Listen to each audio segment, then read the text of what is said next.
So I just spoke to the traffic cops, and it turns out India has a huge issue which starts from the way our systems are structured. This is not a traffic issue. You cannot blame the cops. You can't even blame the people. It's just how the system is structured, which means that if a cop is trying to do his duty, a regular traffic cop, and if he, let's say, catches hold of a VIP in Delhi, his boss will scold him or reprimand him for doing that to someone important, which makes him less likely to fulfill his duties. But more importantly, I feel as Indians, as forget Indians, as people who live in Delhi or Delhi NCR, it is our duty and responsibility to respect the law, to follow it, and to respect the people who are creating this law.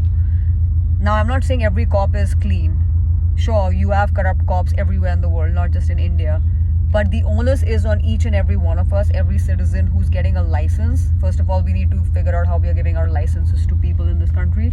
But whoever has the license has to make sure that they do what is right by the laws of the city, and they do right by their own city citizens.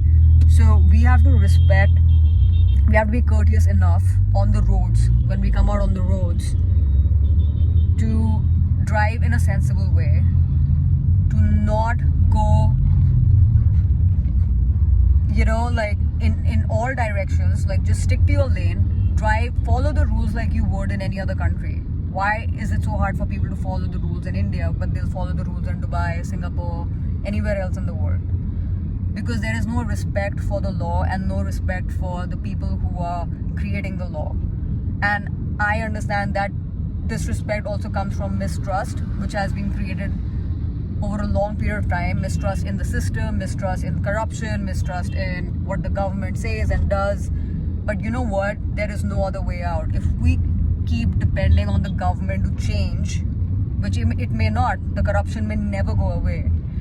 But if we don't change, if we don't take care of our actions, if we don't behave sensibly on roads, there'll be more road